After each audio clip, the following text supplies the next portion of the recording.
সমাজে যেই পরিবারের মানুষ আলেম দেখতে পারে না, আলেম বিদ্বেষী হবে, ওই পরিবারের মানুষ কোনোদিন দিনদার হতে পারবে না।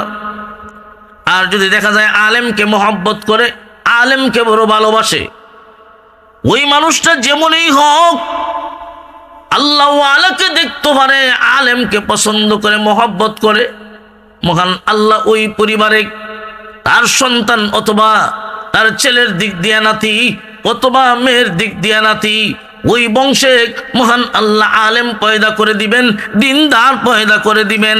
আর আলেম বিদ্বেষী যদি হয়, খোদার কসম করে বলি, ওই পরিবারে ওই বংশে কোনোদিন দিনদার পয়দা হবে না। এই জন্যে আমাদের মহাব্বত, আমাদের ভালোবাসা, আমাদের বন্ধুত্ব হবে আল্লাহ ওয়ালাদের সাথে। আল্লাহ ওয়ালাদের সাথে যদি বন্ধুত্ব হয়, নবীজি বলেন হাসর হবে আল্লাহ ওয়ালাদের সাথে। আল্লাহু আকবার। আবু বকর সিদ্দিক রাদিয়াল্লাহু তাআলা আনহু, নবীজির সাথে বন্ধুত্ব ছিল ইসলামের ইতিহাস সাক্ষী। কেমন বন্ধুত্ব ছিল! আবু বকর সিদ্দিক রাদিয়াল্লাহু তাআলা, তাত্তাখিযুল ইয়াহুদা ওয়ান নাসারা আউলিয়া বা'দুহুম আউলিয়াউ বা'দ ومن يتولهم منكم فإنه منهم إن الله لا يهدي القوم الظالمين।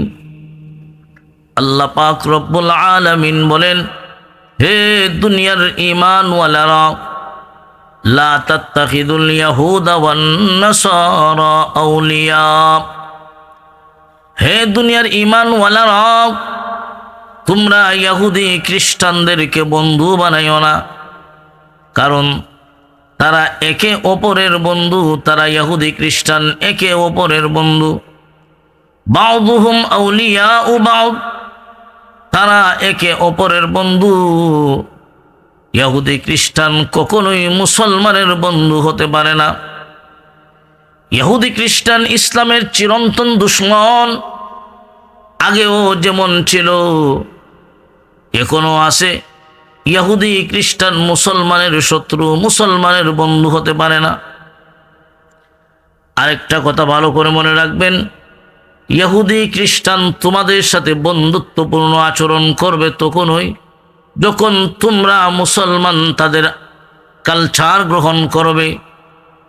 মুসলমান যখন ইহুদি খ্রিস্টানের কালচার গ্রহণ করে, তখন ইহুদি খ্রিস্টান মুসলমানদেরকে বন্ধু বানায় আনে।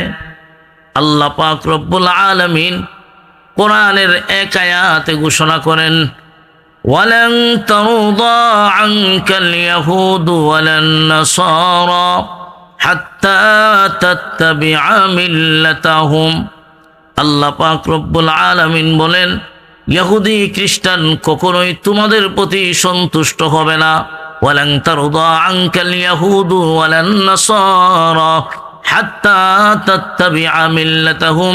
মহান আল্লাহ বলেন, তারা কখনোই তোমাদের প্রতি সন্তুষ্ট হবে না, খুশি হবে না, যতক্ষণ পর্যন্ত না তোমরা তাদের কালচার গ্রহণ করবে। এজন্যে ইহুদি খ্রিস্টান তোমাদের প্রতি সন্তুষ্ট হবে তখন যখন তোমরা মুসলমান হইয়া তোমাদের আদর্শ, তোমাদের কালচার বাদ দিয়া তোমরা যখন ইহুদি খ্রিস্টানের কালচার গ্রহণ করবা, তখন ইহুদি খ্রিস্টান তোমাদেরকে বন্ধু বানাবে। এজন্য দেখবেন আজকে আমরা মুসলমান এমন জাতি, আমাদের কালচার দুনিয়ার সবচেয়ে উত্তম কালচার, আমাদের আদর্শ দুনিয়ার সবচেয়ে উত্তম আদর্শ। আজকে মুসলমান নিজেদের আদর্শ বাদ দিয়া, আজকে মুসলমান ব্যক্তিগত জীবনে, পারিবারিক জীবনে, সামাজিক জীবনে, আজকে মুসলমান নিজের আদর্শ বাদ দিয়া ইহুদি খ্রিস্টানের আদর্শ গ্রহণ করে এবং এটাকে গর্বের কারণ মনে করে। ও মুসলমান, এমন যদি হয় মুসলমান তার নবীর উত্তম আদর্শ বাদ দিয়া ইহুদি খ্রিস্টানের আদর্শ নিয়া ব্যক্তিগত জীবনে ফিট করে, পারিবারিক জীবনে ফিট করে, সামাজিক জীবনে তাদের আদর্শ ফিট করে, আর এটাকে গর্বের কারণ মনে করে, তাহলে মনে রাখবা সেই দিন বেশি দূরে নয়, সেই দিন বেশি দূরে নয়, এমন একদিন আসবে ও মুসলমান, তুমি তোমার আদর্শ বাদ দিয়া ইহুদি খ্রিস্টানের আদর্শ গ্রহণ করার কারণে এই আদর্শটাই তোমার ধ্বংসের কারণ হয়ে দাঁড়াবে। এজন্য ভাই, বন্ধু নির্বাচনের ক্ষেত্রে আপনি কাকে বন্ধু বানাবেন, কার আদর্শ গ্রহণ করবেন, আপনি বন্ধু বানানোর ক্ষেত্রে হিসাব করতে হবে, আপনি জাস্টিফাই করতে হবে, যাচাই বাছাই করে আপনি বন্ধু বানাবেন। সাবধান, এজন্যে সবাইকে বন্ধু বানানো যাবে না। আল্লাহ রাসূল সাল্লাল্লাহু আলাইহি সাল্লাম বলেন, قال النبي صلى الله عليه وسلم المرء مع من أحب। যে যাকে পছন্দ করবে, যে যাকে মহব্বত করবে, তার সাথে তার হাসর হবে। দুনিয়ার মুসলমান ইমানদার, তোমার মহব্বত যদি হয় ইহুদি খ্রিস্টানের সাথে, তোমার হাসর হবে ইহুদি খ্রিস্টানের সাথে। আর তোমার মহব্বত যদি হয় আল্লাহ ওয়ালাদের সাথে, বিশ্ব নবীর আদর্শের উপর যদি তুমি প্রতিষ্ঠিত হও, নিজেকে যদি গঠন করতে পারো, কিয়ামতের কঠিন ময়দানে বিশ্ব নবীর সাথে তোমার হাসর হবে। এই জন্য লক্ষ্য করে দেখেন, ইহুদি খ্রিস্টান মুসলমানের বন্ধু নয়। ও মুসলমান, তোমাদের বন্ধু একমাত্র ওই সমস্ত মুসলমানই হতে পারে। মুসলমান মুসলমানের বন্ধু, ইহুদি খ্রিস্টান কখনোই মুসলমানের বন্ধু হয় না। আজকে সারা দুনিয়ার মানুষের অবস্থা দেখবেন, মুসলমান নিজেরা দ্বন্দ্ব, একজন আরেকজনের দোষ তালাশ করে, মুসলমান একে অন্যের সাথে শত্রুতা পোষণ করে, আর বিজাতীয় ইহুদি খ্রিস্টানের সাথে বন্ধুত্বপূর্ণ আচরণ করে। আমাদের সমাজটাই এমন হয়ে গেল, নিজেরা দ্বন্দ্বে লিপ্ত হয়ে যাই, একজন আরেকজনের দোষ তালাশ করি, একে অন্যের উপর কাদা চোরাচুরি করি, নিজেরা আজকে একে অন্যের দোষ তালাশ করে। আজকে মুসলমান ইসলামকে জাতির সামনে কলঙ্ক করতেছে, অথচ মুসলমান একে অন্যের শত্রু নয়, একে অন্যের বন্ধু। আল্লাহ পাক রব্বুল আলামিন এই কথাটাই কোরআনে ঘোষণা করেন, ওয়াল মুমিনুনা ওয়াল মুমিনাতু বা'দুহুম আউলিয়াউ বা'দ। আল্লাহ পাক রব্বুল আলামিন বলেন, হে দুনিয়ার ঈমানওয়ালারাও, তোমরা পরস্পর একে অন্যের বন্ধু। মুমিনের বন্ধু, ইমানদারের বন্ধু। কখনোই ইমানদারের বন্ধু ইহুদি খ্রিস্টান হতে পারে না। আজকে মুসলমান একে অন্যের সাথে শত্রুতা পোষণ করে, শত্রুতা রেখে বন্ধুত্ব গ্রহণ করে ইহুদি খ্রিস্টানের সাথে। এই জন্যেই আজকে দেখবেন পারিবারিক জীবন, সামাজিক জীবন, ব্যক্তিগত জীবন, কোনো ক্ষেত্রেই শান্তি নাই, শুধু অশান্তির আগুন দাউ দাউ করে জ্বলে। তার একমাত্র কারণ হলো, শান্তি প্রতিষ্ঠিত হয় কোন আদর্শ গ্রহণ করলে, সেই আদর্শ বাদ দিয়া মুহাম্মদুর রাসূলুল্লাহর আদর্শই হলো এই পৃথিবীতে উত্তম আদর্শ। আজকে মুসলমান উত্তম আদর্শ বাদ দিয়া ইহুদি খ্রিস্টানের আদর্শ ব্যক্তিগত জীবনে গ্রহণ করে, সামাজিক জীবনে গ্রহণ করে, পারিবারিক জীবনে গ্রহণ করে। আজকে তাকায় দেখবেন মুসলমান যুবক যুবতী নিজেদের 3.5 হাত বডির মাঝেও মুহাম্মদুর রাসূলুল্লাহর আদর্শ বাদ দিয়া ইহুদি খ্রিস্টানের আদর্শ ফিট করে। মনে করেন চুল কাটা, একটা মুসলমান সে চুল কেমনে কাটবে সেটাও মুহাম্মদুর রাসূলুল্লাহ সাল্লাল্লাহু আলাইহি ওয়াসাল্লামের শিখিয়ে দিয়েছেন। নবীর আদর্শ আছে না নাই? আজকে মুহাম্মদুর রাসূলুল্লাহর আদর্শের উপর চুল না রাখিয়া ইহুদি খ্রিস্টান নায়ক নায়িকা কে কোন স্টাইলের চুল কাটে, আজকে আমি মুসলমান হইয়া তাদের স্টাইল আমার মাথাতে আমি ফিট করতেছি, চুল কাটা পর্যন্ত ইহুদি খ্রিস্টানের আদর্শ মোতাবেক গ্রহণ করে। আপনি তাকায় দেখেন আজকে পোশাক পরিচ্ছেদ, আজকে মুসলমান নিজেদের ইসলামী পোশাক পরিচ্ছেদ বাদ দিয়া ইহুদি খ্রিস্টানের পোশাক পছন্দ করে। ইহুদি খ্রিস্টানের পোশাক মুসলমান মা বোনের আজকে পরিধান করে, এটাই তাদের কাছে পছন্দনীয়। আফসোস, এই জাতি আর কোন দিন তাদের উত্তম আদর্শ গ্রহণ করবে? ও মুসলমান, যতদিন পর্যন্ত নিজেদের উত্তম আদর্শ গ্রহণ না করবা, যতদিন পর্যন্ত নবীর সুন্নত মোতাবিক আদর্শ মোতাবিক নিজের জীবন গড়তে না পারবা, খোদার কসম কেড়ে বলি শান্তি প্রতিষ্ঠিত করার জন্য দৌড়াইতে পারবা, তথাপি কোনোদিন ব্যক্তিগত জীবনে বলেন, পারিবারিক জীবনে বলেন, কখনোই শান্তি প্রতিষ্ঠিত হবে না। আজকে আমাদের কাছে উত্তম আদর্শ ছিল, নবীর আদর্শটাই ছিল উত্তম আদর্শ। আজকে আমরা উত্তম আদর্শ দিকে নাই। এজন্য ভাইরা আমার, বন্ধু নির্বাচনের ক্ষেত্রে খুব হিসাব কিতাব করতে হবে। আপনি কাকে বন্ধু বানাবেন, কার সাথে আপনি দুনিয়ার জীবনের সম্পর্ক রাখবেন, এটা খুব হিসাব করে করতে হবে। আপনার বন্ধু যদি হয় ভালো, অবশ্যই আপনাকে ভালোর দিকে নিয়ে যাবে। একজন খারাপ মানুষের সাথে যদি আপনার বন্ধুত্ব হয়, খারাপ বন্ধু আপনাকে খারাপের দিকে নিয়ে যাবে। এজন্য কবি বলেন, সহবতে সালেহ তুরা সালেহ কুনত, সহবতে সালেহ তুরা সালেহ কুনত, সহবতে তালেহ তুরা তালেহ কুনত।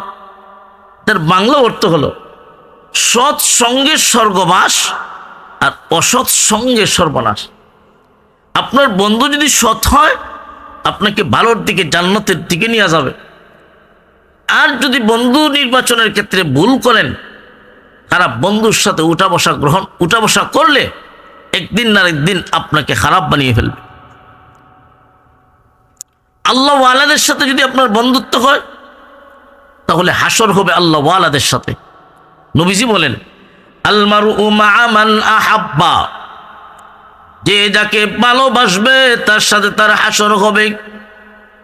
ও মুসলমান ইমানদার, তোমার তো মহব্বত থাকার কথা আল্লাহ ওয়ালাদের সাথে, নবীর মহব্বত, নবীর আশিকদের সাথে তোমার মহব্বত থাকার কথা, মুহাম্মদুর রাসূলুল্লাহর আদর্শ তুমি গ্রহণ করার কথা। কিন্তু আল্লাহ ওয়ালাদের সাথে মহব্বত থাকবে দূরের কথা। অনেক মুসলমান এই দুনিয়ায় এমন আছে, আল্লাহ ওয়ালা দেখতেই পারে না, আলেম দেখতে পারে না, মাদ্রাসার ছাত্র উস্তাদ দেখতে পারে না। এমন মুসলমান এই সমাজে আছে না নাই? মুসলমানের ঘরে জন্ম হয়ে মুসলমান পরিচয় এই সমাজে বসবাস করে, কিন্তু আলেম দেখতে পারে না। খুব ভালো করে মনে রাখবেন, খুব ভালো করে মনে রাখবেন, আলেম দেখতে পারে না। আলেম দেখলেই, আল্লাহওয়ালা দেখলেই ভিতরে চুলকানি শুরু হয়ে যায়। এমন মন মানসিকতা যদি কোনো মানুষের হয়, আলেম দেখতে পারে না, এমন মন মানসিকতা যাদের হয়ে যাবে, খুব ভালো করে মনে রাখবেন, এই দুনিয়ায় আলেমকে যদি কেউ মহব্বত না করে রে বান্দাবান্দি, ওই পরিবারে, ওই সমাজে যেই পরিবারের মানুষ আলেম দেখতে পারে না, আলেম বিদ্বেষী হবে, ওই পরিবারের মানুষ কোনোদিন দিনদার হতে পারবে না। আর যদি দেখা যায় আলেমকে মহব্বত করে, আলেমকে বড় ভালোবাসে, ওই মানুষটা যেমনই হোক, আল্লাহ ওয়ালাকে দেখতে পারে, আলেমকে পছন্দ করে, মহব্বত করে, মহান আল্লাহ ওই পরিবারে তার সন্তান অথবা তার ছেলের দিক দিয়া নাতি অথবা মেয়ের দিক দিয়া নাতি, ওই বংশে মহান আল্লাহ আলেম পয়দা করে দিবেন, দিনদার পয়দা করে দিবেন। আর আলেম বিদ্বেষী যদি হয়, খোদার কসম করে বলি, ওই পরিবারে, ওই বংশে কোনোদিন দিনদার পয়দা হবে না। এই জন্যে আমাদের মহাব্বত, আমাদের ভালোবাসা, আমাদের বন্ধুত্ব হবে আল্লাহ ওয়ালাদের সাথে। আল্লাহ ওয়ালাদের সাথে যদি বন্ধুত্ব হয়, নবীজি বলেন হাসর হবে আল্লাহ ওয়ালাদের সাথে। আল্লাহু আকবার। আবু বকর সিদ্দিক রাদিয়াল্লাহু তাআলা আনহু, নবীজির সাথে বন্ধুত্ব ছিল ইসলামের ইতিহাস সাক্ষী। কেমন বন্ধুত্ব ছিল! আবু বকর সিদ্দিক রাদিয়াল্লাহু তাআলা আনহু, আমাদের নবীর সাথে ওনার বন্ধুত্ব ছিল নবীর নবুয়তের আগ থেকে। দুনিয়ার জীবনেও আবু বকর সিদ্দিক মুহাম্মদুর রাসূলুল্লাহর যেমন বন্ধু, হিজরতের সাথী, এমনকি রওজা শরীফের সাথী, এমনকি আবু বকর সিদ্দিক রাদিয়াল্লাহু তাআলা আনহু জান্নাতে যাওয়ার সময়ও বিশ্বনবীর সাথী হয়ে থাকবে। সুবহানাল্লাহ। এই উম্মতের মাঝে সর্বপ্রথম যিনি জান্নাতে প্রবেশ করবেন তিনি হলেন আবু বকর সিদ্দিক রাদিয়াল্লাহু আনহু। নবীজির সাথে কেমন বন্ধুত্ব ছিল, আল্লাহু আকবার। আবু বকর সিদ্দিক রাদিয়াল্লাহু তাআলা আনহু ইন্তেকালের আগ মুহূর্তে উনি ওসিয়ত করে গেলেন যে আমি যখন পৃথিবীর থেকে বিদায় হয়ে যাব, আমার লাশটাকে নিয়ে নবীজির রোজার পাশে আমাকে শোয়া দিবা। আমাকে নবীজির পাশে শোয়ানোর আগে রোজা শরীফ থেকে অনুমতি নিবা যে আপনার আবু বকর সিদ্দিককে এখানে দাফন করব। যদি অনুমতি দিন আপনার পাশে শোয়া দিব, অনুমতি যদি না দেন দূরে অন্য কোথাও শোয়া দিব। ইতিহাসের কিতাবে লেখে নবীজির পরম বন্ধু আবু বকর সিদ্দিক রাদিয়াল্লাহু তাআলা আনহু নবীজির সাথে এমন বন্ধুত্ব ছিল, আল্লাহর নবী দুনিয়া থেকে বিদায় হবার পরে আবু বকর সিদ্দিকের অন্তরে এমন আঘাত লাগলো, এমন ব্যথা পেলেন। আবু বকর সিদ্দিক যতদিন দুনিয়ায় জীবিত ছিলেন, উনি রাত্রে যখন ঘুমাইতেন এইভাবে উপরের দিকে হা করে শ্বাস ছাড়তেন, আহা আমার নবী দুনিয়াত নাই। নবীর বিরহ ব্যথা আবু বকর সিদ্দিক রাদিয়াল্লাহু তাআলা আনহুর অন্তরে এমন ভাবে লাগলো, আবু বকর সিদ্দিক যখন কথা বলতেন ভিতর থেকে কলিজা ফুরা গন্ধ বের হতো। আর এইভাবে উপরের দিকে হা করে যে শ্বাস ছাড়তেন, আহা আমার নবী দুনিয়াত নাই। ইতিহাসের কিতাবে লেখে উপরের সামিয়ানার মাঝে দাগ পড়ে গিয়েছিল। আবু বকর সিদ্দিক রাদিয়াল্লাহু তাআলা আনহু নবীর ইন্তেকালের 2 বছর পর্যন্ত, নবীর ইন্তেকালের পর 2 বছর জীবিত ছিলেন। আবু বকর সিদ্দিক রাদিয়াল্লাহু তাআলা আনহু যেদিন পৃথিবীর থেকে বিদায় হয়ে গেছেন, ওনার লাশটাকে নবীজির কবরের পাশে নিয়ে সর্বপ্রথমেই অনুমতি চাওয়া হলো, ও নবীজি আপনার দুনিয়ার জীবনের সাথী হিজরতের সাথী আবু বকর সিদ্দিককে শোয়াবো, আবু বকর সিদ্দিককে আপনার পাশে শোয়াবো। আপনি যদি অনুমতি দিন তাহলে আপনার পাশে শোয়া দিব, অনুমতি যদি না দেন দূরে কোথাও শোয়া দিব। এমনি শোনা যায় রোজার ভিতর থেকে আওয়াজ আসতেছে, আদখিলুল হাবিবা ইলাল হাবিব, বন্ধুকে বন্ধুর পাশে শোয়া দাও। ও মুসলমান ইমানদার, কেমন বন্ধু আবু বকর সিদ্দিক, কেমন বন্ধু! আল্লাহর পয়গম্বরের সাথে কেমন বন্ধুত্ব ছিল ওনার। এই জন্যে আল্লাহ ওয়ালাদের সাথে বন্ধুত্ব রাখলে, আল্লাহ ওয়ালাদের সাথে যদি আপনার মহব্বত হয় তাহলে আপনিও দামি হয়ে যাবেন। নেক কাজে একে অন্যের সাথে বন্ধুত্ব হয়, আর গুনার কাজে একে অন্যের সাথে শত্রুতা হয়। এজন্য দেখবেন 5 ওয়াক্ত নামাজ যারা জামাতের সাথে আদায় করে মুসল্লি, 5 ওয়াক্তের মুসল্লি, মসজিদে যারা যায় একে অন্যের সাথে বন্ধুত্ব সৃষ্টি হয়ে যায়। আমরা ছোট সময় দেখেছি একজন মুসল্লি যদি 1 ওয়াক্ত নামাজে না আসছে, অন্যান্য মুসল্লিরা একজন আরেকজনকে জিজ্ঞায় অমুক ভাইয়ের কি খবর, উনি দেইল না। এইভাবে একজন আরেকজনকে জিজ্ঞাসা করে, যেই লোকটা মসজিদে আসে নাই ওই লোকটার খোঁজ খবর নেয়। নামাজ শেষ হওয়ার পরে দল বাঁধিয়া 4-5 জন মানুষ, মুরব্বী মানুষ, ওই যিনি অনুপস্থিত, যিনি আসে নাই ওনার বাড়িতে যায়, অসুস্থ দেখার জন্যে যায়। ওই যে মহব্বত সৃষ্টি হলো, এটা হলো নেক কাজ। নেক কাজে একে অন্যের সাথে বন্ধুত্ব হয়, আর গুনার কাজে শত্রুতা হয়। ভাইরা আমার লক্ষ্য করে দেখুন, আবু বকর সিদ্দিক রাদিয়াল্লাহু তাআলা আনহু যখন খলিফা, ইসলামের প্রথম খলিফা আবু বকর সিদ্দিক রাদিয়াল্লাহু তাআলা আনহু, ওনার খেলাফতকালে যেই সমস্ত মানুষ বিধবা ছিলেন তাদের জিম্মাদার, তাদের খেদমত করার জন্যে কে কোন অসহায় বিধবা নারীর খেদমত করবে একটা লিস্ট টাঙ্গানো হলো। তাদের পাশে তাদের নাম, যিনি খেদমত করবেন, কে কার খেদমত করবেন।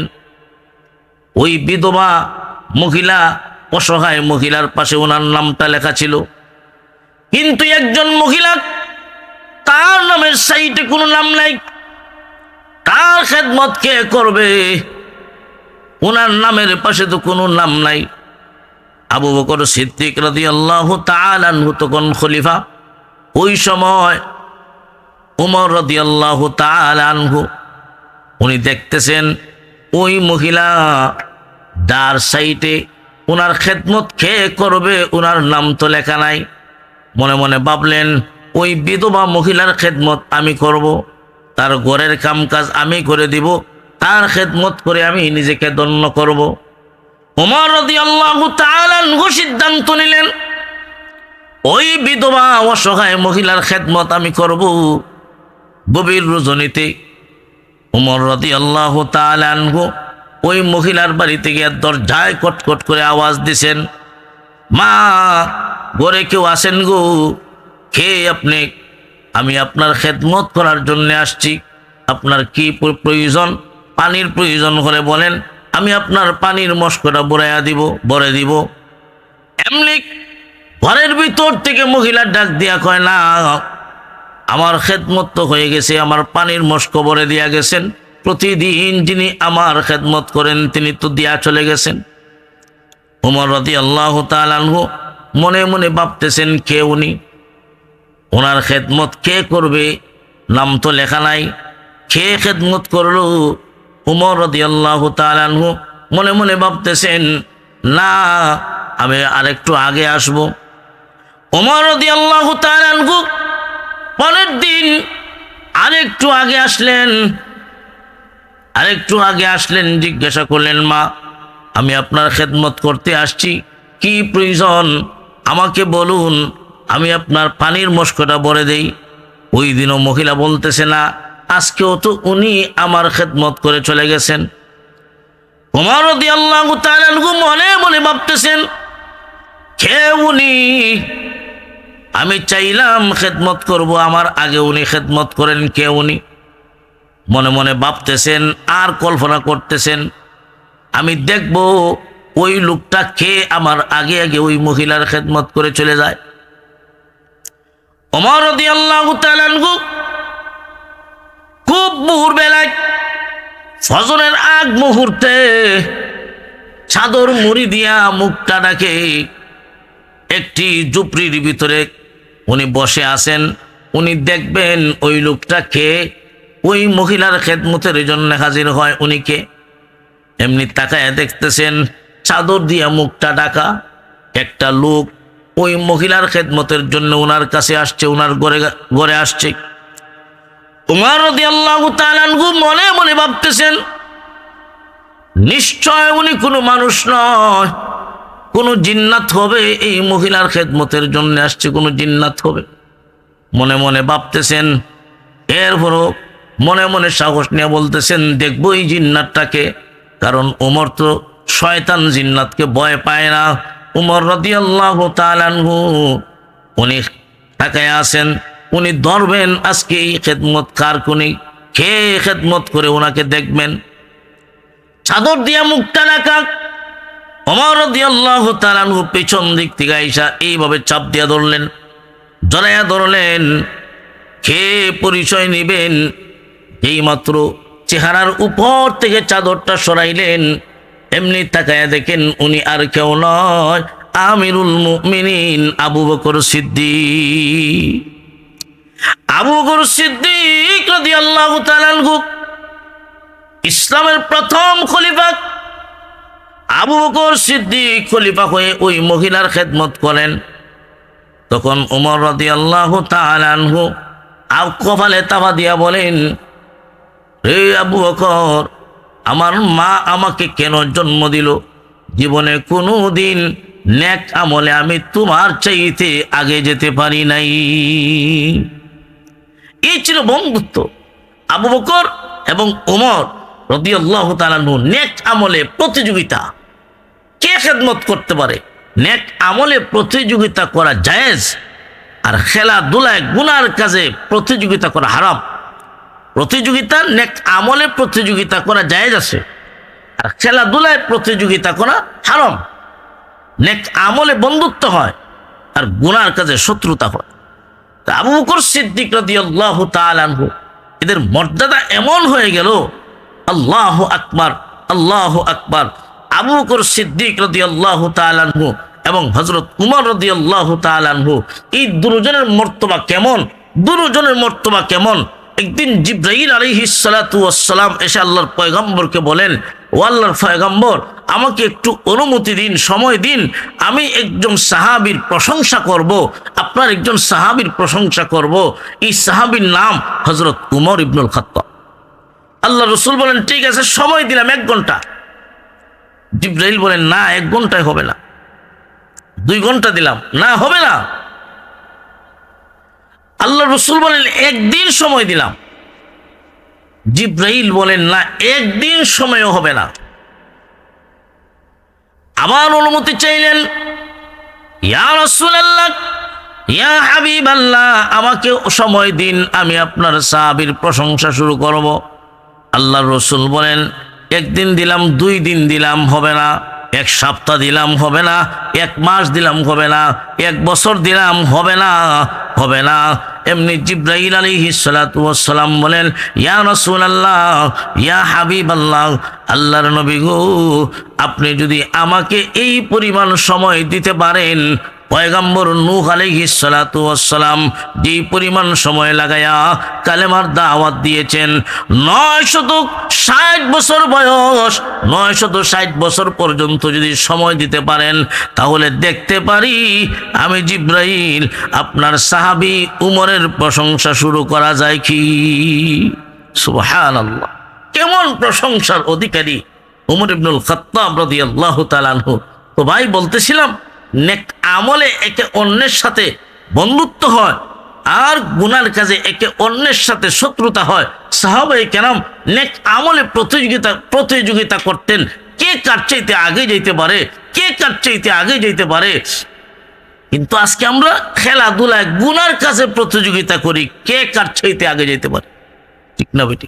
এই জন্যে আপনি বন্ধু নির্বাচনের ক্ষেত্রে খুব হিসাব করবেন, হিসাব মিলাবেন, কার সাথে আপনি চলবেন, কার সাথে আপনার বন্ধুত্ব হবে, কার সাথে আপনার উঠা বসা হবে।